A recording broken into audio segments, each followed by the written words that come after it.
예, 오늘 출애굽기 3장 7절부터 10절 말씀. 출애굽기 3장 7절부터 10절 말씀. 여러분들 교재 맨 앞에도 있습니다. 교재 맨 앞에 본문 있죠?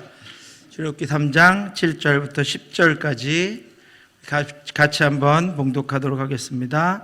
여호와께서 이르시되 내가 애굽에 있는 내 백성의 고통을 분명히 보고 그들이 그들의 감독자로 말미암아 부르짖음을 듣고 그 근심을 알고 내가 내려가서 그들을 애굽인의 손에서 건져내고 그들을 그 땅에서 인도하여 아름답고 광대한 땅, 젖과 꿀이 흐르는 땅, 곧 가나안 족속, 헷 족속, 아모리 족속, 브리스 족속, 히위 족속, 여부스 족속의 지방에 데려가러 하노라.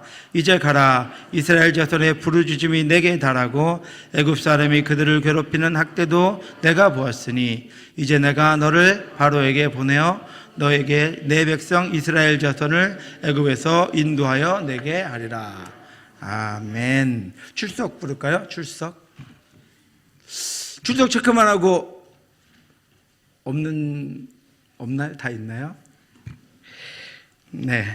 여러분 우리 선거위에 선거라 그러면 좀 그렇지만 우리 하나님이 우리 손에 맡기셨어요. 우리가 기도하고 하면 하나님 뜻대로 이루어질 줄 믿습니다. 우리 손에 맡겨주신 거는 이제 내가 잘해야 돼. 우리한테 맡겨주셨으니까 내가 투표를 잘해야 되거든요. 그러니까 여러분 내가 잘할 수 있도록 우리 교회가 좋은 일꾼들을 뽑을 수 있도록 여러분 끊임없이 기도해 주시고 다음 주에 공보물이 나갑니다. 사진하고 이름하고 직분하고 이렇게 그동안 사역하셨던 직분들하고 이렇게 공보물이 나갑니다. 다음 주에 공보물 나가면 거기 사진 본인 얼굴이 거기도 발견된다 그러시는 분들은 그 다음 주까지 일주일 동안 새벽에 안 나오시면 안 돼요. 누가 그러더라고요. 뭐 이때만 기도한다고 이때도 기도 안 하면 어떻게 할 거예요? 그죠? 새벽에 빠지시면 안 돼요. 새벽에 무슨 일이 있어도 나와서 하나님 뜻대로 해 주시옵소서. 네, 하나님 뜻대로 나를 하나님 그 대신 나를 뽑아 주시면 내게 힘 주시고 능력 주시옵소서. 여러분 그렇게 기도하셔야 됩니다. 미리 그렇게 기도하셔야 우리 교회도 복이 되고 개인에도 가정에도 복이 될 줄 믿습니다. 그렇게 해주시기 바라고. 그 시험지 잘 푸셨습니까? 예, 네. 시험지 잘 푸셨죠? 또 우리 애들 거 보고한 부모님들 안 계신 경우 제가 좀 염려하던 문제가 있는데 5번 창세기에서 예수 그리스도를 예표하는 왕이자 제사장은 누구입니까? 이거 땡땡 세댁 이렇게 했는데 혹시 옆집 세댁 뭐 이러신 분 없죠? 주원아, 목사님 개그 괜찮았어? 괜찮았어. 요즘 애들이 조금 농담을 잘못하면 아재 개그 거기까지는 좋은데요. 제가 식당에서 들었는데 목사님 아재 개그 그래놓고 우리 아빠랑 똑같아요. 그래서 야 고맙다 목사님은 너네 아빠랑 얼마나 차이나. 저는 고마웠거든요. 아빠가 실망하시겠다 내가 그랬는데 여러분 뒤에 또 잘 이렇게 쓰셨을 줄 믿습니다. 다음 한 주간 제가 여러분 고백을 보면서 얼마나 은혜 받을지 기대하고 있는데 특세 때 여러분들 그 헌금 봉투에다 써주신 기도 제목까지 얼마나 은혜를 받았는지 몰라요. 많이 안 어려우셨죠? 앞으로 시험도 그렇습니다, 여러분. 너무 어려워하지 않으셔도 좋을 것 같고요. 오늘 모세오경 중에서 오늘 이제 출애굽기 지난주까지 창세기 끝났고 출애굽기 들어갑니다. PPT 해주시겠어요? 오늘은 서론 부분입니다. 그리고 그 다음 3주 동안 이제 출애굽기를 나누어서 출애굽기는 내용이 좀 여러분 들어보셨겠지만 정리해야 하셔야 될 부분들이 많습니다. 제사제도도 그렇고 제사장의 옷이라든가 성막제도라든가 여러 가지가 있어서 그것들을 다 모르시면 강의한 거 한번 집에 가서 보시면서 유인물 한번 보시면 좋을 것 같습니다. 그러면 여러분 속에 출애굽기 잘 정리될 것 같고요. 지난주에 인류의 시작 창세기 마지막 부분 했습니다. 그렇죠? 5강 12장부터 50장까지 했는데 한번 볼까요? 야곱의 하나님은 어떤 하나님이라고요? 베델의 하나님이다. 베델의 하나님은 어떤 하나님이시죠? 정말로 아무것도 알지 못하고 그렇죠? 야곱이 형의 죽음의 위협에 그냥 도망가고 있는데 하나님 만나주셨죠. 내가 너와 함께 있다. 약속하셨어요. 약속하시고 약속하신 것을 그대로 이루어 주셨습니다. 베델의 하나님은 약속하시고 약속하신 것을 그대로 이루어 주신 하나님입니다. 보내시고 그 종착지에 다시 돌아오도록 하시는 하나님이에요. 그런데 그 와중에 야곱의 성품이나 여러 가지를 통해서 이게 깨질 만한 상황이 야곱에게 무지 많이 있었어요. 그렇지만 하나님께서는 혼자 내보내셨다가 가족 단위로 12지파가 들어오게 하시는 하나님이다 라고 하는 것입니다. 그게 베델의 하나님입니다. 베델의 하나님이 저와 여러분들의 하나님이신 줄 믿습니다. 우리 교회의 하나님이세요. 약속하시고 약속하신 대로 이루어 주세요. 네, 그것을 내가 어떤지 내 상황은 하나님께 나라는 존재의 어떤 능력 별로 여러분 중요하지 않습니다. 우리끼리 키재기 하는 거잖아요. 우리끼리 비교하고 막 그래요. 그럼 뭐 어떻고 막 이러는데요. 하나님께는요 별로 중요하지 않습니다. 하나님이 하시는 거예요. 약속하신 하나님이 하시는 거예요. 네, 약속하신 하나님이 이루어 주십니다. 지금 어떤 분은 베델로 막 이렇게 형 때문에 떨다가 지금 도망갈 준비를 하고 있는 상황에 있는 분도 있고, 어떤 분들은 막 가서 돌베개 찾아가지고 이제 너무 피곤해서 돌을 베고 막 누워 있는 분도 있고, 어떤 분들은 하나님 베델에서 약속해 주신 분도 있고, 어떤 분들은 그 베델의 약속을 들고 바다나람으로 가는 분도 있고, 갔는데도 또 삼촌한테 속아가지고 고생하는 분도 있고, 그렇죠? 그 중에 12지파를 이뤄서 오다가 형 때문에 또 마음이 나 막 그렇게 고민하는 분도 있고, 그 문제가 해결됐는데, 제가 지금 지난주 거 복습하는 겁니다. 그 문제가 해결됐는데 어디에서 머물러요? 세겜에서 머물다가 큰일을 당하는 분도 있고, 그때 정신 차리고, 내가 참 베델로 가야지. 그리고 그때 베델로 다시 가는 분도 있습니다. 우리는 다 상황이 달라요. 다 상황이 다르지만 한 가지 안다는 게 있죠. 우리 하나님이 어떤 하나님이에요? 베델의 하나님이다. 고백해 보겠습니다. 나의 하나님은 베델의 하나님이다. 베델의 하나님이십니다. 네. 보내시고 돌아오게 하시고 책임지시는 하나님입니다. 야곱의 하나님, 야곱을 생각할 때 야곱 같은 사람이 어디 있습니까, 여러분? 우리가 성경의 인물도 웬만하면 우와 이러는데 야곱 그 정도는 막 이러거든요. 근데 야곱의 하나님은 야곱을 그렇게 들어서 12지파의 아비로 쓰시는 분입니다. 야곱을 통해 이루신 약속은 12지파를 느닷없이 12지파가 생겼어요. 그죠? 그 삼촌이 좀 도와줬죠. 그래서 느닷없이 12지파가 생겼어요. 또 자매들의 그 시기도 있었어요. 뭐 여러 가지가 복합적으로 작용했지만 야곱에게는 12지파가 생겼다라고 하는 것입니다. 애굽으로 간 야곱의 가족 몇 명이었어요? 70명이 들어갔습니다. 그렇죠? 70명이 들어갔습니다. 그런데 출애굽기 12장 37절에 보면 몇 명이 나와요? 장정만 60만이 나옵니다.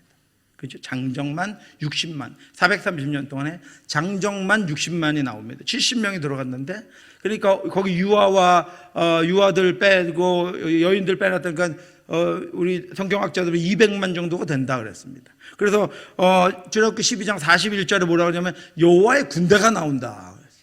여호와의 군대가 나온다. 그랬습니다.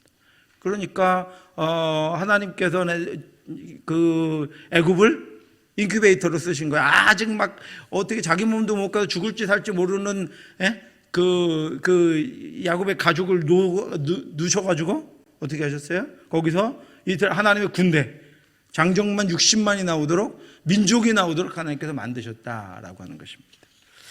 그러다가 느닷없이 창세기 38장에 유다와 다말 사건이 끼어 있어요. 그러니까 성경에 읽는 흐름으로 보면 전혀 어울리지 않는 38장이 껴 있다라고 하는 것입니다.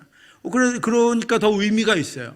왜 의미가 있냐면 거기 유다의 각종 범죄, 그러니까 유다가 살던 그 땅에 있었던 범죄를 유다가 다 저질러요. 그죠?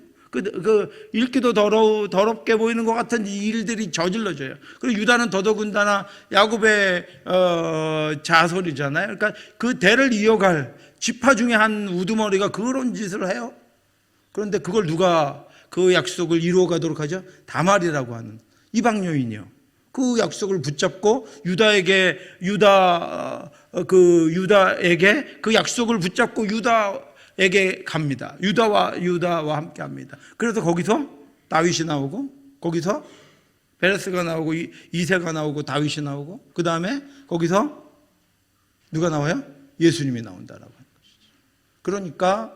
그러니까 가문, 혈통 이런 게 아니라 하나님은 언제든지 누구를 쓰세요?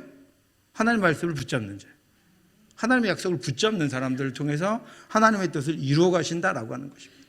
그러니까 여러분 그 있잖아요. 그 우리의 생은 지금 뭐 누구 이렇게 다 해 보여도 우리의 생은요 들쑥날쑥합니다. 이 인간의 생은. 그런데 거기 한결같은 분이 하나님이시기 때문에 하나님께 말씀으로 붙어 있으면 그 사람이 하나님의 한 영원한 것을 이루는 거예요. 그 가문과 대를 통해서 하나님이 이루어 가신다. 그걸 보여주시기 위해서 38장이 거기 아브라함의 가문 가운데 38장 유다와 다말 사건이 거기 있습니다. 약속을 받은 지파인 유다는 약속을 버리고 온갖 그 시대적인 것에 물들어 있었지만 하나님은 그 약속을 붙잡는 며느리 다말을 통해서 그 일들을 이루신다라고 하는 것이죠. 그런 며느리들 있으시죠? 누가 크게 대답하셨어요? 그런 며느리들 있으시죠? 네, 그 약속을 붙잡는 며느리를 통해서 하나님이 이루어 가신 거예요. 네. 그리고 요셉의 고난, 요셉이 어렸을 때 팔려가가지고 그 고난을 당했는데 그것은 지난주에 봤지만 요셉의 고난인데 고난을 통해서 하나님 뭐 하세요? 요셉을 학교 보내신 거예요. 훈련학교.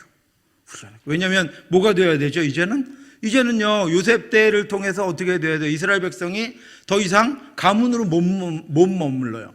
이제는 뭐가 돼야 돼요? 민족이 돼야 되는 거예요. 그러면 여러분들한테 갑자기 정 집사님한테 갑자기 하나님이 한 100억을 제가 주는 게 아니고 100억을 딱 권리해. 그러면 여러분 드시겠어요, 집사님? 아마 저한테 한 99억은 갖고 오실 것 같아요. 여러분 우리가 하나님 뭘 주신다고 하나님 뭘 어떤 뜻이 있다고 근데 그걸 감당할 우리가 준비되지 않으면요 안 됩니다. 주셔도 안 돼요. 주시는 게 재앙이에요. 그렇잖아요. 그러니까 하나님이 가문을 민족으로 만드시는 과정에 이스라엘 백성들은 준비가 돼야 되죠. 네. 준비가 안 되면 어떻게 감당하겠습니까? 그렇죠? 그래서 누구를? 요셉을 훈련시키시고 그 다음에 그걸 이어받을 모세를 훈련시키세요. 40년을 애굽의 왕궁에서 훈련시키죠. 가장 피라미드 같은 것을 만든 가장 큰 건축술, 그죠? 그 당시에 가장 훌륭한 법률제도, 통치제도를 갖고 있었던 그것들을 훈련을 시키세요. 그리고 모세 그 다음에 뭘 훈련시키세요? 그걸로 안 되죠. 광야를 가야 되죠. 광야에 이스라엘 백성들을 이끌어야 되는데 모세는 목동이 아니에요. 그래서 그 장인 이드로에게서 양친 훈련을 시키세요. 광야 훈련을요. 그렇게 80년 훈련을 시키시고 이스라엘 백성들 나가게 하시는 거예요. 그러니까 한 가문을 민족으로 만드는 사이에 하나님께서 뭘 하세요? 훈련하세요. 여러분 지금 막 너무 힘들고 내 자아와 나는 그렇게 하기 싫은데 난 천천히 하고 싶었는데 우리의 자아와 본성을 거스르는 어떤 급격한 일이 일어났으면 하나님 뭘 하시려고 그러는 거예요. 준비시키시는 거예요. 준비해야 됩니다. 그냥 머물러 있으면요. 그냥 머물러 있으면 하나님 주셔도 안 돼요. 할 수가 없어요. 그러니까 깨워서 하나님이 주시는 것들을 준비해야 한다라고 하는 것입니다. 그리고 요셉을 훈련학교에 집어넣고 어렸을 때가 어린애에 팔려가게 막 얼마나 상처가 있겠어요. 오늘 같으면 요셉이 어떻게 하겠어요? 오늘 같으면 요셉이 지금 같으면 아마 지금 이 시대는 요셉이 못 만들어져요. 왜요? 지금 같으면 요셉이 어떻게 하겠어요? 상담센터 찾아갑니다. 그죠? 예약해가지고. 내적 치유받으러 막 다녀요. 그죠? 자신 안에서 자신에게 하나님 주신 훈련을 해석하지 못해내는 거예요. 예. 고난 가운데 자기가 죽겠고 도저히 이해할 수 없고 막 이러고 그 기도 가운데 자기가 해석해내야 요셉 같은 고백이 나옵니다. 예. 요셉 같은 고백이 나오는 거예요. 그런데 요즘처럼 다른 사람이 괜찮아 됐어 상담해주고 이렇게 해가지고 요셉 안 나옵니다. 요셉이 나올 수가 없어요.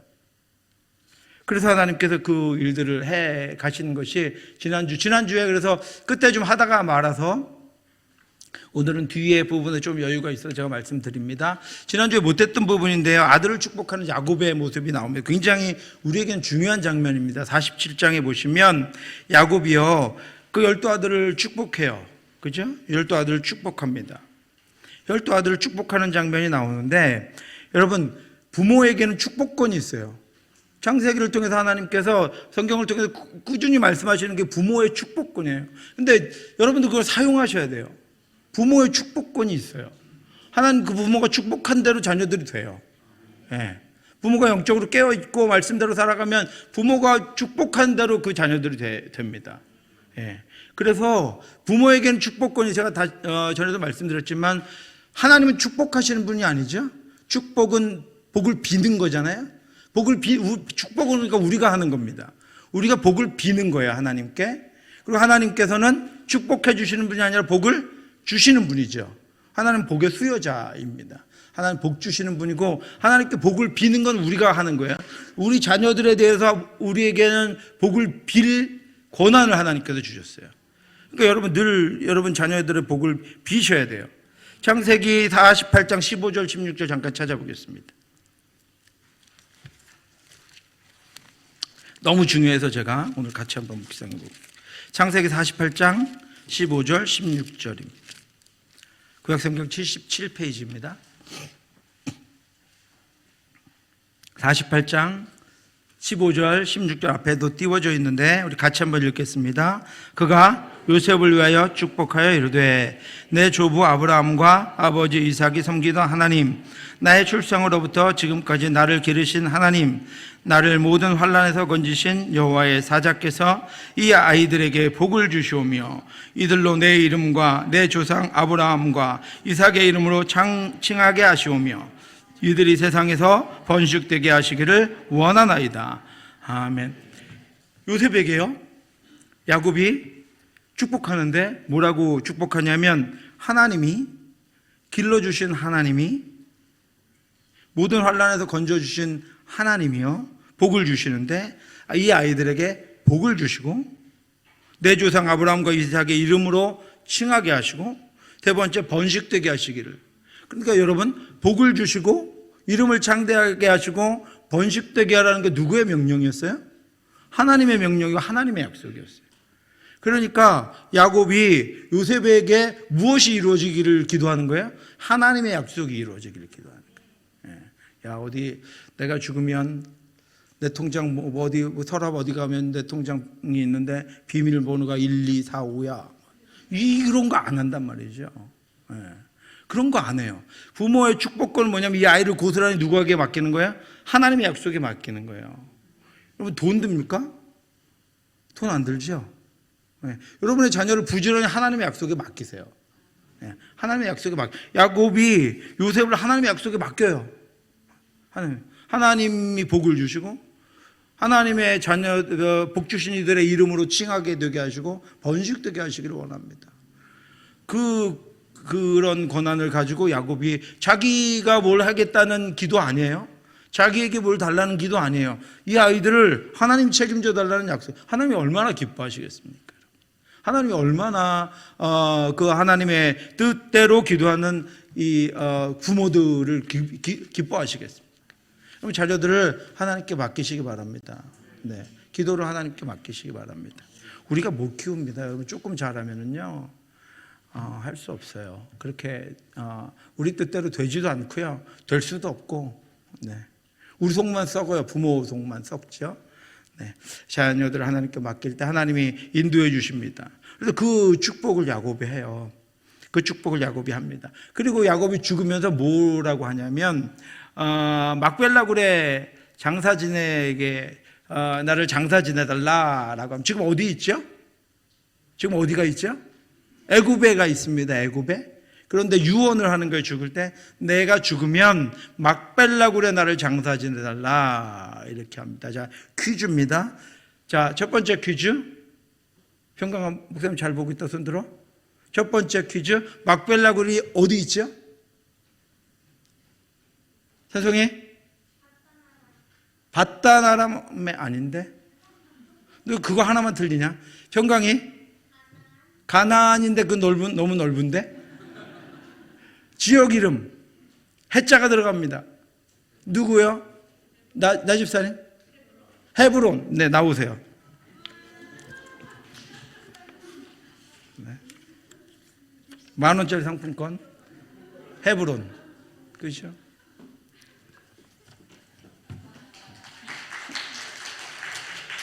헤브론이에요. 헤브론. 예, 헤브론에 누가 아브라함이 자기 아내, 사랑하는 아내 사례를 웃기 위해서 땅 샀지요. 자, 헤브론은 나중에 여호수아에서 보면 누가 이 헤브론을 자기가 정복해야겠다고 하는 누굴까요? 배현주 집사님? 갈렙. 그렇죠? 나오세요. 네, 갈렙. 자, 마지막 문제입니다. 갈렙 나오시는 동안 막벨라 굴에 묻힌 사람 많이 있는데 한 2명만 맞추면 목사님 줄게요. 찬송이. 사라랑. 아브라함은 아니야. 2글자. 야곱. 맞았어. 나오세요. 야곱을 묻어달라고 했으니까 야곱이 묻었겠죠. 네, 사라. 그 다음에 또 이 야곱이 사랑했던 누구 있죠? 레아. 야곱의 큰 첫 번째 부인이죠. 레아. 그리고 리브가. 이렇게 이삭. 그렇게 이제 이 막벨라 굴에 묻힙니다. 그런데 야곱이 자신을 막벨라 굴에 묻어달라 이렇게 했는데 요셉이 있을 때 야곱이 죽었어요. 그래갖고 창세기 50장에 보면 장사 지내는 장면이 나옵니다. 이스라엘 백성들이요, 창세기 50장 끝에 보면 애굽의 큰 고통이었다. 그러면 큰 애곡이 있었다라고. 이스라엘 백성들이 이제 가요. 어디로 가요? 야곱의 시신을 가지고 막벨라 가나안 땅으로 가요. 그래 가서 막벨라 굴에 헤브론에 있는 막벨라 굴에 묻고 와요, 야곱을. 그런데 그것은 뭐의 표상이냐면 이스라엘 백성들이 앞으로 출애굽할 예행 연습을 한 거예요. 미리. 그죠? 미리. 그리고 야곱, 12지파의 조상인 야곱을 애굽에다 묻어두지 않고 가나안 땅 막벨라 굴로 옮겼습니다. 출애굽하는 예행 연습을 미리 한 거예요. 이 막벨라 굴이 지금 저렇게 이제 워낙 많은 이삭도 그렇고 야곱도 묻히고 이렇게 해서 저렇게 터를 성처럼 관광지로 만들어 놨습니다. 저기가 막벨라 굴입니다. 그런데 그런 이제 야곱이 죽자마자 형들이 어떻게 하죠? 이제 우리가 요셉한테 한 일이 있잖아요. 한 일이 있기 때문에 이거 자기들은 이제 아버지가 죽었으니까 그동안 요셉이 참다가 자기들 이제 죽일까봐 옛날에 자기들이 팔았으니까 죽이려고 그러다가 팔았으니까 아버지는 모르고 있지만 요셉은 알고 있잖아요. 그러니까 요셉이 이제 자기들 죽일까봐 두려워서 떠옵니다. 그런데 요셉이 뭐라 그래요? 그건 하나님이 하신 일이다 라고 이야기하고 형을 진정시킵니다, 형들을. 그리고 요셉도 죽는데 요셉이 죽으면서 나도 막벨라 굴에 장사 지내달라 이렇게 이야기합니다. 그런데 출애굽해서 나올 때 이스라엘 백성들이 무슨 이유인지는 모르겠지만 요셉을 그래서 임시로 이제 애굽에 매장을 합니다. 그게 창세기 50장이 끝나는데요. 그러나서 출애굽기에서 요셉을 이제 메고 나오는데 요셉은 막벨라 굴에 묻히지 못했습니다. 요셉은 어디에 묻혔냐면 세겜이라고 하는 땅 아시죠? 예. 야곱이 어떻게 해서 처음에 가나안에 들어가서 형하고 화해를 하고 들어가서 내가 여기 이제 살아도 되겠다 그러고 베델로 안 가고 세겜에다가 돈을 주고 땅을 샀잖아요. 예. 하몰의 아들에게서 거기서 살라고 천막을 치려고 땅을 샀거든요. 그 땅이 야곱의 땅으로 남아 있었습니다. 야곱의 땅으로 남아 있었는데 요셉은 세겜이라고 하는 곳에 지금 무덤이 있습니다. 그런데 어떻게 됐든 요셉을 다시 메고 나온다. 애굽에 안장된 요셉의 시신도 가나안에 묻힌다라고 하는 것은 무슨 비전이 됐냐면 출애굽의 비전이 됐습니다. 출애굽을 예행 연습했고 출애굽의 비전이 돼서 이스라엘 백성들이 430년 후에 나올 때 매장했던 요셉의 시신을 가지고 가나안 땅으로 나옵니다. 그러니까 무슨 이스라엘 백성들은 늘 속에 뭘 지니고 있는 거예요? 하나님의 약속을 지니고 있는 거예요. 하나님의 말씀을 지니고 있는 거예요. 하나님의 말씀을 지니고 살아갑니다. 그래서 그 일들이 이루어진 것입니다. 그런데 이 과정 이제 훈련을 겪은 요셉의 고백을 한번 보겠습니다. 요셉이 이제 형들에게 고백하는 고백이 세 번에 걸쳐서 나오는데, 처음에는 창세기 45장 5절입니다. 거기 요셉이 뭐라고 고백하냐면, 처음에 형들에게 정체를 알리니까 형들이 동생을 만난 반가운 것보다 이제 어떻게 해요? 동생이 자기들을 죽일까 봐 떨었습니다. 그죠? 그러니까 요셉이 뭐라 그러냐면, 당신들이 나를 이곳에 팔았다고 해서 근심하지 마소서, 한탄하지 마소서. 누가요? 하나님이 생명을 구원하시려고 나를 당신들보다 먼저 보내셨나이다. 잘 보세요. 사실은 뭐예요? 형제들이 팔았어요, 자기를. 그죠? 사실이에요. 야곱의 해석은 뭐예요? 하나님이 보내셨다는 거예요. 형들은 팔았는데 요셉의 해석은 하나님이 보내셨다는 거예요. 형들의 행위와 상관없이 하나님의 뜻이, 하나님의 인도하심이 거기 있었다는 거예요. 아무리 형들이 우리가 너를 팔았어 그래도 요셉은 아니에요. 하나님이 먼저 보내셨어요. 이것이 자신의 과거를 해석하는 요셉의 해석입니다. 그러면 현재는 어떻게 해석할까요? 45장 7절 8절에요. 하나님이 큰 구원으로 당신들의 생명을 보존하고 당신들의 후손을 세상에 두시려고 나를 당신들보다 먼저 보내셨나니, 그죠? 과거를 그렇게 해석했어요. 그래서 지금 어떻게 됐어요? 그런즉 나를 이리로 보내신 이는 당신들이 아니라 하나님이라. 그러면서 하나님이 나를 지금 바로의 아버지로 삼으시고 그 온 집의 주로 삼으시며 애굽 온 땅의 통치자로 삼으셨나이다. 과거에 하나님이 나를 보내셔서 오늘 내가 바로 왕이 정말로 누구보다도 신망하는 모든 것을 맡기는 통치자가 됐고 바로의 아버지가 되었다라고 하는 것입니다. 그렇죠? 그러니까 보세요. 과거를 형들에게 팔려온 요셉이 과거를 하나님이 보내셨습니다. 그죠? 온갖 고난을 겪고 겨우 그 자리에 올라서 내가 그래도 자수성가한 거야. 내가 얼마나 뛰어난 줄 알아? 이런 게 아니라 하나님이 나에게 지금 이 자리를 주셨습니다. 현재를 그렇게 해석하는 거예요. 내가 고난을 겪고 노력해서 올라온 길이 아니라 하나님이 나를 과거에 먼저 보내신 하나님이 나에게 지금 이 자리를 주셨다는 거예요. 그럼 미래는 어떻게 해석하나요? 50장 19절부터 21절에 요셉이 그들에게 이르되 두려워하지 마소서, 내가 하나님을 대신하리이까? 당신들은 나를 헤아려 하였으나 하나님은 그것을 선으로 바꾸사 오늘과 같이 많은 백성의 생명을 구원하게 하시려 하셨나니 당신들은 두려워하지 마소서, 내가 당신들과 당신들의 자녀를 기르리이다 하고 그들을 간곡한 말로 위로하더라. 미래에 대한 해석이에요. 여러분, 만약에 여기서 야곱이 그 중에서 그래 내가 나머지는 다 용서할 수 있어, 용서해도 너 유다 너 형은 안 돼, 이렇게 했다면, 아니면 이사갈 형은 나 형 진짜 싫어, 딴 형들은 다 그렇지만 형 그때 내가 표정을 봤는데 정말 날 죽이려고 했어, 이래갖고 이사갈과 자녀들 죽였으면 어떻게 됐어요? 이스라엘에 한 가문이 없는 거죠. 그렇죠? 그런데 요셉은 자신의 미래를 어떻게 해석해요? 내가 하나님을 대신합니까? 두려워하지 마십시오, 내가 기르겠습니다, 이렇게 얘기하는 거예요. 그러니까 요셉이 자신의 미래를 어떻게 돼? 하나님이 인도하시는 대로 나는 개입하지 않을 거야. 하나님이 인도하시는 대로 나를 인도하신 대로 내가 보호하고 내가 함께 하겠습니다, 이렇게 얘기하는 것이죠. 그래서 이스라엘의 12지파가 보존되는 거예요. 요셉이 복수했으면 여러분 어떻게, 중국 영화처럼 있잖아요. 칼을 그죠? 소림사에 가서 한 20년 어디 가갖고 30년, 그리고 칼 들고 나타났으면 형들 다 그 어린 동생을 팔았는데 여러분 이게 분노가 얼마나 심하겠습니까? 그런데 안 하잖아요. 왜요? 하나님의 계획이 있어요. 하나님의 뜻이 있어요.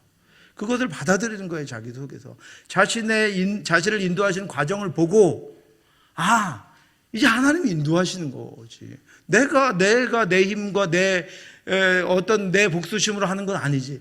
그것까지도 요셉이 그대로 하는 거예요. 그러니까 과거를 그렇게 해석하고 오늘을 그렇게 해석하고 미래를 그렇게 해석해내니까 어떻게 돼요? 요셉의 원수 같았던 형들의 가문이 보존돼서 이스라엘의 12지파가 되는 거예요. 만약에 여기서 요셉이 조금이라도 복수했으면 출애굽기 없습니다, 여러분. 예, 그 지파가 못 나와요. 한참 더 걸렸겠죠. 하나님이 하실 거니까. 그런데 이 야곱의 가문을 통해서 12지파 못 나오죠, 여러분. 그래서 과거, 현재, 미래를 거기 다 하나님이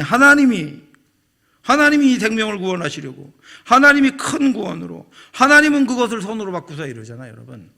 하나님으로 해석하시기 바랍니다. 하나님으로 해석하시기 바랍니다. 모든 일을 하나님으로 해석하시고, 하나님이 하시는 거예요, 실제로. 우리가 모르니까요, 이해가 안 되니까 그런 건데, 하나님으로 해석하시기 바랍니다. 그러면 하나님 뜻대로 인도하고 계시는데, 그것을 이제 우리에게 보여주실 거예요. 어떤 일이든, 자녀의 문제든요, 가정의 문제든 하나님으로 해석하면 하나님께서 그대로 인도해 주시고, 요셉의 그 새 과거, 현재, 미래 해석 여러분 마음에 담으시고요. 과거 일들도 혹시 여러분 막 아픈 과거가 있으면 요셉과 같이 해석해서 지워버리시기 바랍니다. 하나님이 인도해 주셨잖아요. 오늘 교만한 것들이 막 이렇게 올라오려 그러면 여러분 요셉과 같이 해석해서 내 힘이 아니고 내 뜻이 아니야. 그죠? 하나님이 언제나 지금이라도 하나님이 그렇게 안 두시면 있을 수가 없어. 이렇게 해석하고 여러분 교만하지 말고 하나님 앞에 겸손함으로 서시기 바랍니다. 내일도요 하나님이 이루어 가신다라고 하는 믿음으로 말씀을 따라 살아가시기 바랍니다. 네. 이제 출애굽기 오늘 서론합니다. 뭐 이미 한 부분이 많아요. 출애굽기 저자 여러분 2페이지에 보시면 출애굽기 저자는 모세입니다. 출애굽기에 이미 저자가 창세기만 모세 저작이 직접적으로 나오지 않아서 제가 지난번에 말씀을 드렸고, 출애굽기, 레위기, 민수기, 신명기는 모세가 저자라는 것이 너무나도 명확하게 나와 있습니다. 그리고 여호수아서에도 모세율법책이다 그렇고, 성경의 다른 책들도 말라기나 요한복음도 그렇고, 예수님도 모세를 저자로 인정하셨습니다. 그래서 출애굽기의 저자는 모세다라고 하는 것이고요. 연대는 어떠냐?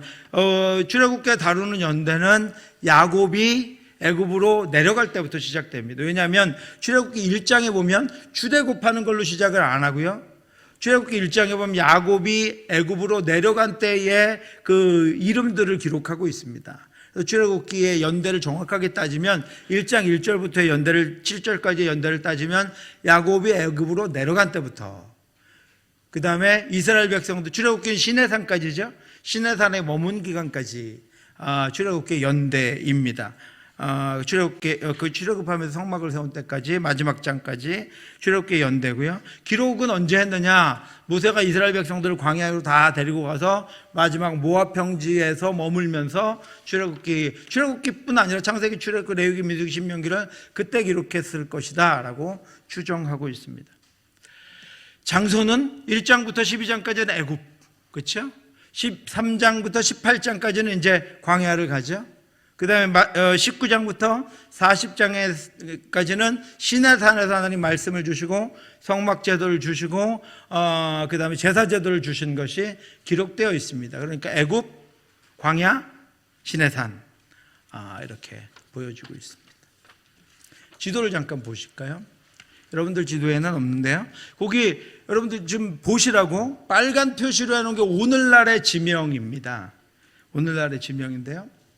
여기 보시면 여기가 지금 애굽, 예전에 여기가 다 애굽이었어요.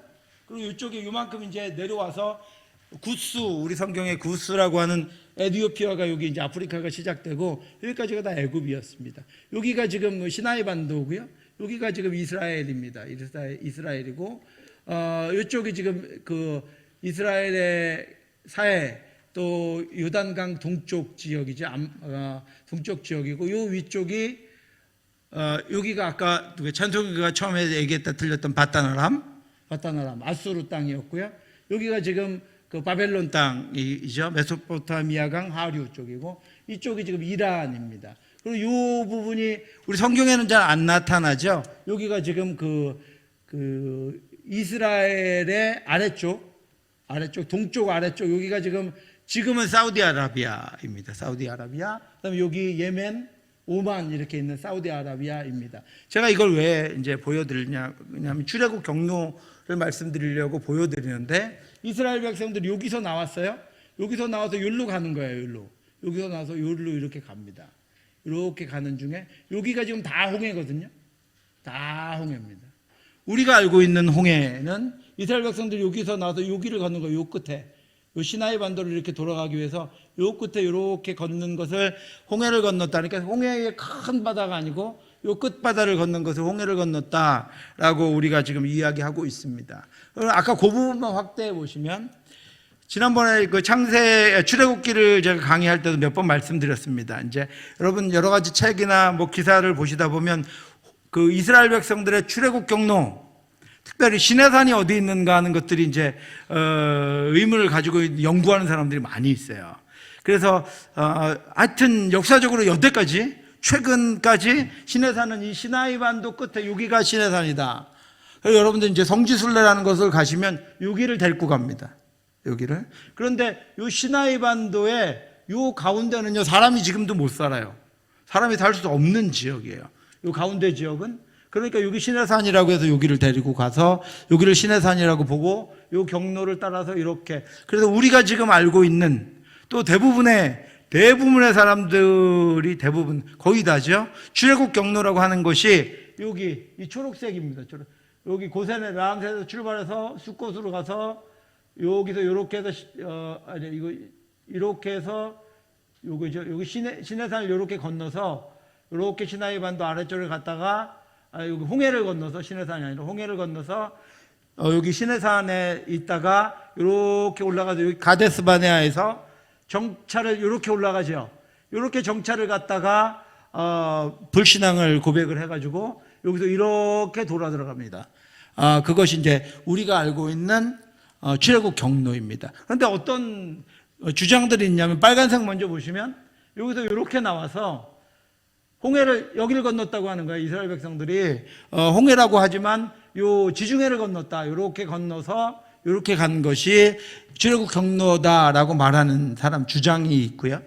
그 다음에 여기서 이 초록색처럼 이렇게 가서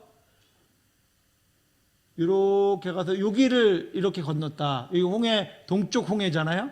홍해를 이렇게 건너서 시내산은 여기다라고 하는 게 최근에 우리나라, 최근도 아니죠. 한 10년 됐나요? 갈대상자인가요? 그 책을 통해서 밝혀진 겁니다. 여기가 사우디아라비아, 아까 제가 보여드렸잖아요. 사우디아라비아의 이 지역이 타북이라고 하는 지역입니다. 제가 이제 직장에 가서 해외 파견 나갔을 때 이 지역에 있었거든요. 그 책을 보면 그럴듯해요. 그럴듯하기는 해요. 좀 공감이 가는 부분도 있습니다. 그런데 이거는 뭐 그분의 주장이고 아직 학술적으로는 밝혀지지 않았고요. 그래도 여기가 시내산이다라고 주장하는 그런 책들도 있습니다. 또 한 가지는 이렇게 와서 시내산은 홍해는 똑같이 건넜는데 이렇게 올라갔다. 여기는 워낙 황무지기 때문에 이렇게 내려가지는 않았을 것이다. 이렇게 올라가, 이런 뭐 여러 가지 주장이 있습니다. 이런 주장들이 있을 때 뭐라 그래야 되죠? 저 따라 하시겠어요? 믿거나 말거나요. 믿거나. 별로 뭐 중요하지 않습니다. 어디로 갔는지. 우리가 다시 갈 것도 아니고요. 네. 하나님께서 그렇게 인도하셨다. 그거 알면 되죠. 성경의 지명들, 엘림, 12샘, 마라, 쓴물, 이런 거 우리 기억하면 됩니다. 거기서 이스라엘 백성들이 어떻게 행했는지, 거기서 하나님이 어떤 의미를 주셨는지를 기억하면 되지, 장소적인 거 별로 중요하진 않습니다. 근데 성지순례를 가면 아마 이렇게 지금 인도에서 시내산을 볼 수가 있어요. 근데 뭐 가보면 멋있어요. 정말 시내산 같고, 저 시내산 꼭대기에서 컵라면 끓여 먹었는데, 컵라면 갖고 오라 그래요. 컵라면 한 통 먹었는데, 장어, 그때 그냥 감정적으로 하나님이 이스라엘 백성들 이렇게 험한 산으로 인도하셨구나, 험한 곳을 하나님이 친히 인도하셨구나, 그런 걸 느낄 수만 있는데 성경만큼 감동은 없습니다. 여러분 기억해 주시면 좋겠고요. 이렇게 이제 출애굽 경로가 있는데 우리는 저런 경로를 따른다라고 하는 것입니다. 출애굽기의 중요한 주제 중에 하나는 구속이라고 하는 것입니다. 그죠? 이스라엘 백성들이 출애굽할 때 어떻게 하셨죠? 출애굽할 때 바로 왕이 안 놔줬죠? 10가지 재앙을 행하죠. 10가지 재앙을 행하는데 마지막 재앙이 장자의 죽음입니다. 그런데 하나님이 이 마지막 재앙을 행하실 때 누군 죽어야 되는데 누군 죽으면 안 돼요? 애굽의 장자는 죽어야 되는데 이스라엘의 장자는 죽으면 안 되잖아요. 그죠? 그러니까 하나님께서 이스라엘의 똑같은 사람인데요, 이스라엘의 장자를 구원하시기 위해서, 죽음에서 건지시기 위해서 하신 방법이 뭐예요? 유월절 어린 양의 피입니다. 어린 양의 피. 그렇죠? 이것이 나중에 우리를 구속하기 위해서 누구의 피가 쓰여요? 어린 양이신 예수 그리스도의 피가 쓰이죠. 예수 그리스도의 보혈. 6월절에 하나님이, 그러니까 하나님은요 그냥 여기 잠깐 하시고 또 다른 생각하셨다가 이거 아니에요. 하나님 전체적인 하나님의 구원의 계획이 이미 저와 여러분들의 인생에 관한 구원의 계획이 하나님 세워져 있어요. 네, 세워져 있어요. 오늘 말씀드렸잖아요. 여러분, 안 되면 회복시켜서 샬롬으로 이끄시는 게 하나님이세요. 그 구원 계획 가운데 가는 그걸 미리 보여주신 거예요. 이스라엘 백성들에게. 6월절 어린, 뜬금없이 왜 6월절 어린 양이요? 어린 양의 피를 바르면 넘어가요. 여러분, 6월절 그랬죠. 6월절 아닙니다. 6월절. 6월달의 절기가 아니고요. 6월절. 넘어갈 넘을 월, 그렇죠? 예. 그런 절기라고. 재앙이 넘어간 절기다라고 하는 것입니다. 예. 영어로는 패스오버, 그렇죠? 넘어간 절기. 재앙이 넘어간 절기가 6월절이거든요.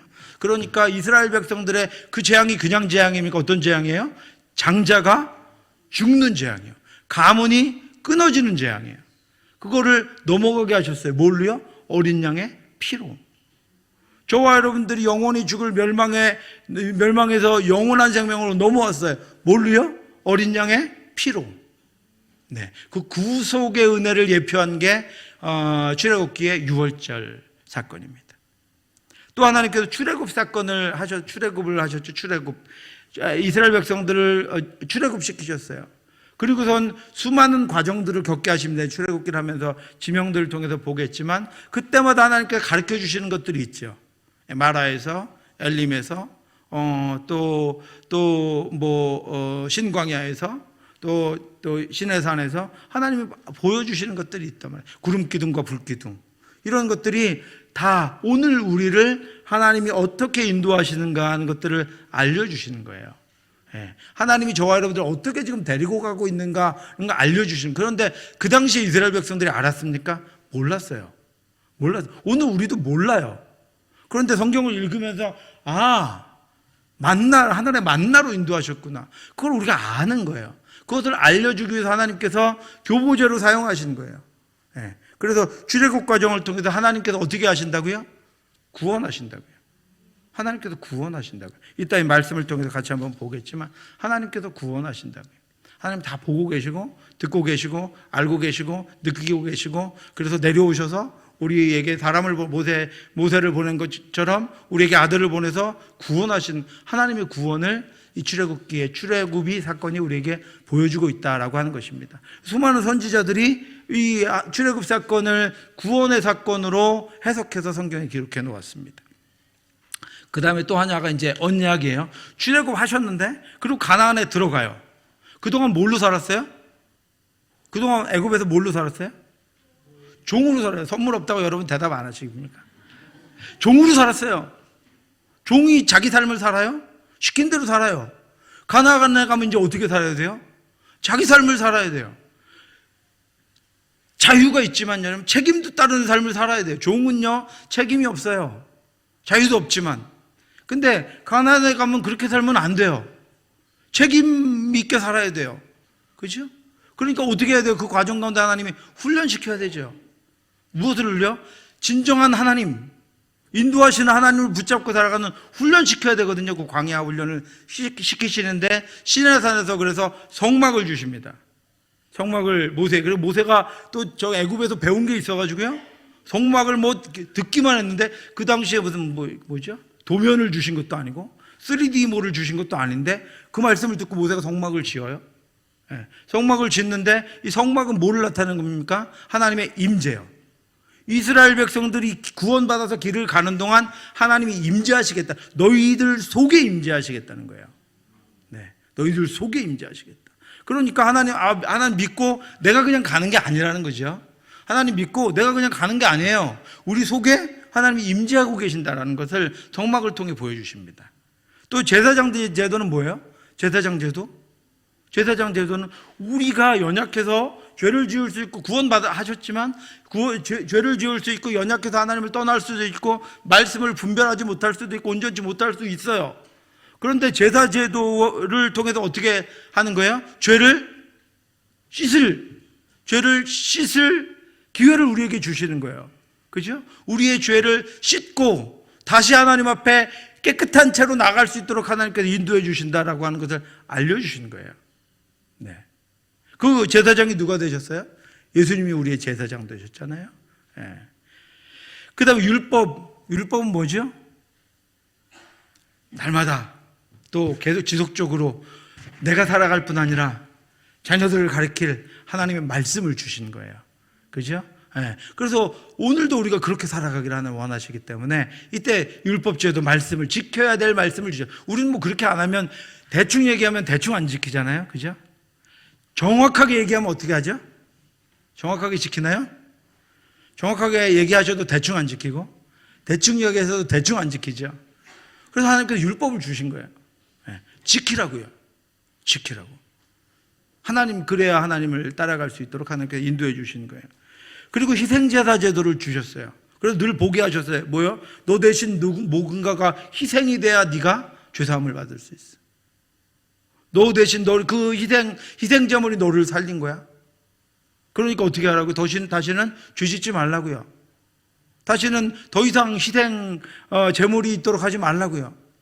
그래서 희생제사를 그걸 늘 보시면서, 그러니까 구약의 성도들은 예수님이 안 오셨지만 그 제도를 통해서 뭐는 알아요? 희생제물이 있어야 우리가 죄사함을 받는다는 거 아는 거예요. 그죠? 그러니까 예수 그리스도를 갈망하는 거예요. 우리를 영원히, 그 제사제도는 성공하지 못했잖아요, 여러분. 그러니까 어떻게 우리를 영원히 구원하실 희생제물, 그죠? 그 메시아를 갈망하게 된다라고 하는 것이죠. 그래서 언약을 하나님께서 이끌어 가신다라고 하는 것입니다. 또 출애굽기에는 예수님에 대한 여러 가지 모형이 나타나는데, 첫 번째는 모세입니다. 모세나 예수님이나 다 제사장, 왕, 그죠? 그 다음에 선지자 역할을 다 감당합니다.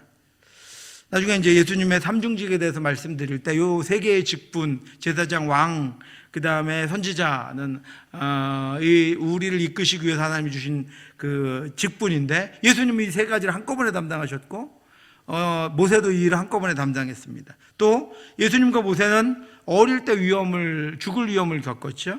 또 예수님과 모세는 자발적으로 자신의 권력과 부를 반납했습니다. 그리고 이스라엘 백성들 구원으로 이끌었습니다. 여기까지는 뭐 그렇고, 중요한 건 라번입니다. 그리스도와 모세는 뭐라고요?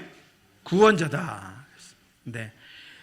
모세는 이스라엘 백성들을 이제 우리 믿는 자녀들 하나님의 백성으로 구원할 예수 그리스도를 예표합니다. 왜요? 이스라엘 백성들을 애굽에서부터 구원하는 것으로 이끌었던 지도자였기 때문에 그렇다라고 하는 것입니다.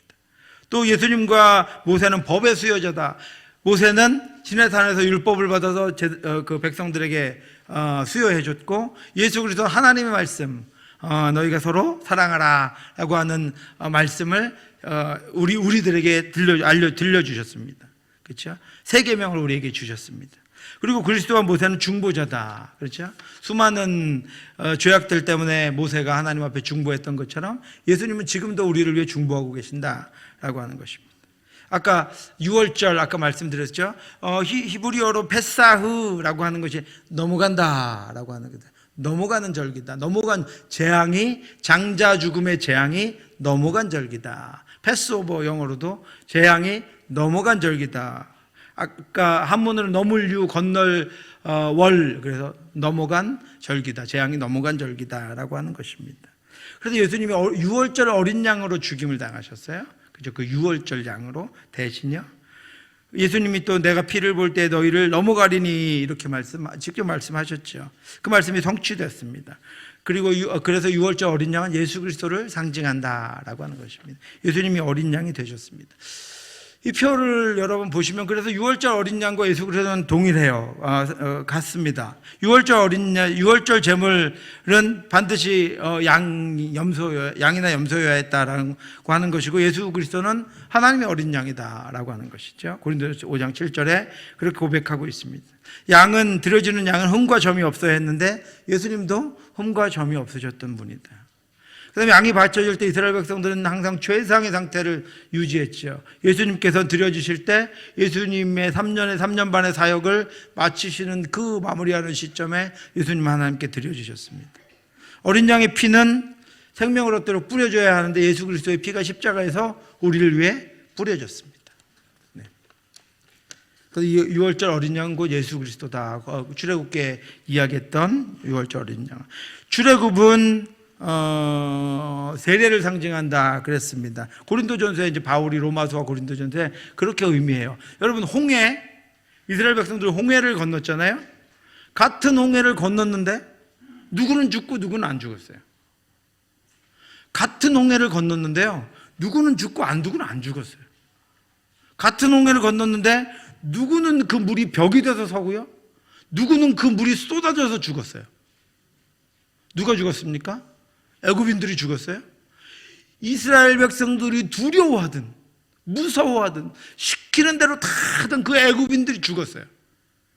거기까지 말을 타고 쫓아왔던 그 애굽인들 중에서 제일 능력 있는 뛰어난 이들이 거기 죽었어요. 근데 이스라엘 백성들은 어떻게 거기서 살았어요. 그 거기를 건넜어요. 그죠? 누구는 죽고 누구는 살았습니다. 그래서 이 사건을 뭐라고 얘기하냐면 바울이 그것이 출애굽 사건의 하나님의 구원인데 그것은 곧 그리스도인들의 세례다라고 하는 것입니다. 그 물을 건너 물을 통해서 구원을 받은 것이죠. 또 만나와 생수. 어느 날 갑자기 하늘에서 만나가 내립니다. 하늘 양식이 내려요. 아무것도 없었던 이스라엘 백성들에게 하늘의 양식이 내립니다. 예수님은 어디서 오셨어요? 육신으로 태어나셨지만 어디서 오셨어요? 하늘에서 오셨어요. 어느 날 갑자기 우리를 위해 내렸어요. 하늘을 미우고 오셨어요. 하나님의 아들이요. 그죠? 우리의 생명의 떡이 되십니다, 예수님. 그죠?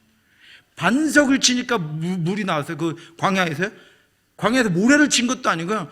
반석을 치니까 물이 나왔어요. 그거를 생수를 먹었어요, 이스라엘 백성들이요. 우리는 뭐를 먹어요? 반석이신 예수 그리스도의 말씀을 먹어요. 로고스 말씀이신 예수 그리스도를 우리가 먹잖아요. 그죠? 이 만나와 생수가 예수님을 나타내는 것이다. 성막, 나중에 이제 성막할 때 제가 이 부분을 설명을 드리겠습니다. 대제사장이 옷도 예수 그리스도를 예표하고 있는데요. 요 예수님은 우리의 큰 대제사장이셨다라고 하는데요. 예수님이 구약의 다른 대제사장과 완전하게 다른 게 하나가 있었어요. 가만 있어봐. 상품권이 남았나요? 예수님이 완전히 다른 게 하나가 있었습니다. 뭘까요, 여러분? 예수님은 다른 대제사장들과 완전히 다른, 비교할 수 없는 다른 게 하나가 있었어요. 뭘까요? 네? 크게 얘기해야 되는데 제가 안 들립니다. 죄가 없으시다도 많긴 한데 이 제사장 제도에 대해서, 네? 자기가 제물이 되셨죠. 네. 자기가 제물이 되셨어요. 그동안의 제사장들은 어떻게 했어요? 가지고 오는 제물을 잡았어요. 예수님은요, 자기를 하나님께 드리는 대제사장이었어요. 대제사장이 자기를 희생제물로 하나님께 드려서 제사가 이제 끝난 거예요. 더 이상 제사가 필요 없어요. 온전한 단번의 제사로 끝내셨어요. 하나님이 자기를 드렸어요. 그래서 예수 그리스도는 큰 대제사장, 마지막 대제사장이다라고 하는 것입니다. 장로님 선물이 있습니다. 이따 드리겠습니다. 자, 이제 핵심 구절, 오늘 아까 본문이에요, 여러분. 출애굽기 3장 7절에서 10절인데 여러분 잘 보시기 바랍니다. 여기 지금 하나님이 어떤 일을 하시는가 하는 게 나타나요. 잘 보세요. 여호와께서 이르시되, 하나님이 직접 말씀하시는 거예요. 내가 애굽에 있는 내 백성의 고통을 분명히 어떻게 하셨다고요? 보았다 그랬어요. 내가 보았다. 내 백성의 고통을 보았다. 두 번째로요, 그들이 그들의 감독자로 말미암아 부르짖음을 어떻게 했다고요? 들었다. 내가 들었다. 또 그 다음에 그 근심으로 세 번째로 어떻게 한다고요? 알았다. 내가 알았다. 내 백성의 근심을 내가 알았다. 그리고요, 네 번째로 그들을 애굽인의 손에서 어떻게 한다고요? 건져낸다. 내가 건져낸다. 여러분, 보고 듣고 알면 끝납니까, 여러분? 행해야죠. 그래서 하나님이 어떻게 하셨다고요? 내가 건져냈다. 그 다음에 다섯 번째로요, 그리고 그들을 그 땅에서 어떻게 하여? 인도하여. 건져내서 야 이제 살아? 다시는 가지 마? 이게 아니란 말이죠. 건져내서 어떻게 해요? 인도하신단 말이에요. 그 다음에는 인도하신다고요. 인도하여. 다섯 번째로. 그 다음에 밑에서 네 번째 줄 보시면 히위 족속, 여부스 족속의 지방에 어떻게 한다고요? 데려가려 하노라. 하나님이 인도하시면서 어떻게 하신다고요? 데려가신다고요. 야, 손 꼭 잡아. 놓지 마.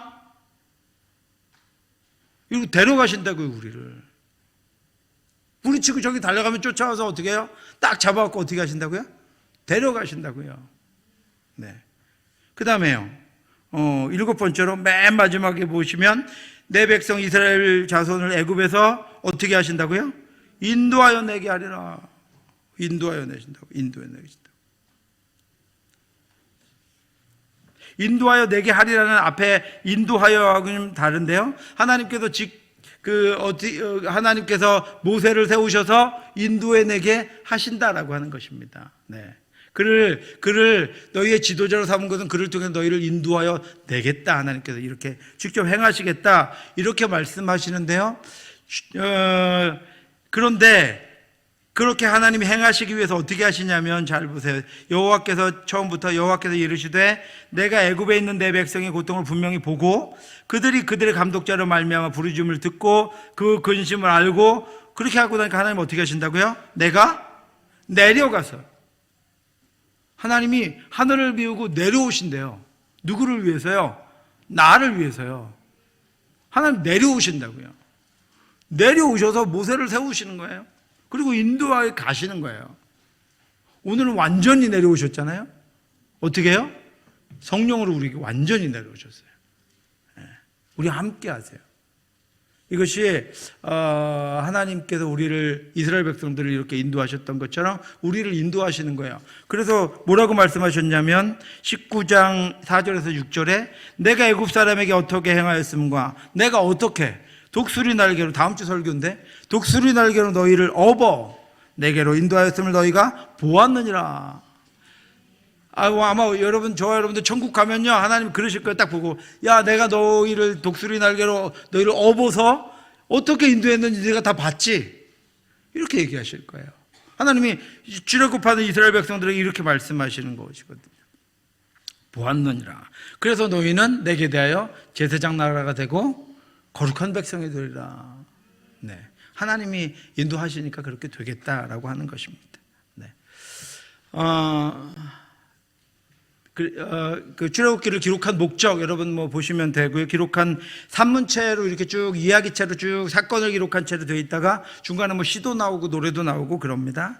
기록하신 목적은 출애굽을 통해서 한 민족을 하나님이 탐색시키시고 그들에게 하나님이 약속을 주셔서 다른 민족들과 구별해서 이 땅 가운데 제사장 나라로 만드시는 과정을 보여주세요. 그러니까 우리는 어떻게 하시겠다는 거야? 여러 민족 중에 우리를 택하여 구별해서 하나님께서 우리를 그렇게 믿음의 한 민족으로, 한 가문으로 탄생시켜서 하나님께서 우리에게 약속을 주시고 우리를 어떤 사람으로, 어떤 가문으로 제사장 나라, 거룩한 백성으로 만드시겠다라고 하는 것입니다. 네. 저와 여러분들을 이렇게 만들어 가신 약속을 출애굽기를 통해서 주신 겁니다. 그 다음에는 여러분 보너스예요. 보너스 보시면 도량형이 있는데요. 성경에 이제 모든 도량형은 여기 다 나와 있습니다. 이거 나중에 이거는 보너스로 보시고 하시면 될 것 같아요. 여러분 길이에 저게 지금 화살표로 해놓은 비교라고 되어 있는 게 이제 성경에 나오는 도량형들이에요. 길이의 단위로 규빗이라는 것이 있고요. 그것은 뭐 손가락, 마디, 한 뼘 뭐 이런 것들이 실제로는 그렇고 무게의 단위로 세겔, 게라 이런 단어들이 성경에 나와 있고요. 부피의 단위로는 에바, 오멜, 흰, 밭 이런 단어들이 성경에 기록되어 있고요. 그 면적의 단위는 없습니다. 화폐의 단위는 세겔, 데나리온, 드라크마 이런 단위가 있는데 성경에 나오는 그 뒤에 옆에 보면 참고 구절 있잖아요. 거기에 그 단위에 한 규빗이 24분의 1 규빗이 손가락 한 마디다, 손가락만큼이다, 1.9cm다 뭐 이런 것들 여러분 보시고 나중에 도량형이 좀 궁금하시면 이 표 가지고 계시다가 확인해 보시면 됩니다. 이거는 보너스입니다. 여러분들이 공부를 너무 열심히 하셔서 이렇게 보시면 될 것 같고요. 그래서 출애굽기 이제 다음 주부터 안의 내용을 함께 살펴보겠지만 하나님이 인도에 택해서 부르셔서 하나님이 만들어 가시는 거예요. 그런데 여러분 로봇을 만들거나 기계를 만드는 게 좀 딱 만들어서 딱 기능대로 쓰면 편하시잖아요. 하나님이 그렇게 하시지 않는다는 거예요. 왜요? 우리를 하나님의 형상으로 창조하셨어요. 우리가 애굽의 종이 아니에요. 하나님의 자녀, 하나님의 백성이에요. 그러니까 우리가 자발적으로 하나님을 따르고 하나님과 함께하는 것을 기뻐하세요. 그 고백을 받으시고 그 찬양을 받으시는 거예요. 그러기 위해서 하나님께서 만들어 가십니다. 그런데요, 놓지는 않으십니다. 그리고 인도해 가신다라고 하는 것입니다. 하나님의 인도하심을 따라서 오늘 늘 승리하며 살아가는 저와 여러분들 되시기를 주님의 이름으로 축원합니다. 기도하겠습니다. 하나님 아버지 은혜를 감사합니다. 하나님 아버지 이스라엘 백성들과 같이 우리도 택하셔서 하나님 아버지 하나님의 날개 그늘 아래 독수리의 날개로 우리를 업어 인도하시며 그래서 우리를 거룩한 백성, 하나님의 소유된 백성, 제사장 나라로 만들어 가시는 하나님의 약속을 믿습니다. 우리를 그렇게 만들어 가실 것을 믿습니다. 우리가 따르고 말씀을 묵상하며 하나님과 동행하며 순종할 수 있도록 인도하여 주시어서 하나님 아버지 하나님의 믿음의 백성으로 온전히 설 수 있도록 인도하여 주시옵시고 하나님의 수많은 은혜를 우리가 가지고 감당하며 하나님을 경배하며 찬양하며 살아갈 수 있도록 인도해 주시옵소서. 요셉이 아버지 과거 현재 미래를 하나님으로 해석하고 하나님의 뜻대로 살아간 것을 우리가 오늘 말씀을 통해 배웠습니다. 우리도 우리 인생을 하나님의 뜻대로 하나님의 인도하심대로 해석하여 하나님 기뻐하시는 삶이 우리의 삶이 될 수 있도록 인도해 주시옵소서. 지금은 우리 주 예수 그리스도의 은혜와 우리를 사랑하시는 하나님의 크고 넓으신 사랑하심과 성령의 교통하심이 오직 말씀을 따라 하나님의 깊은 것을 알기를 원하는 사랑하는 성도들 머리 위에 지금부터 영원토록 함께 있을지어다. 아멘.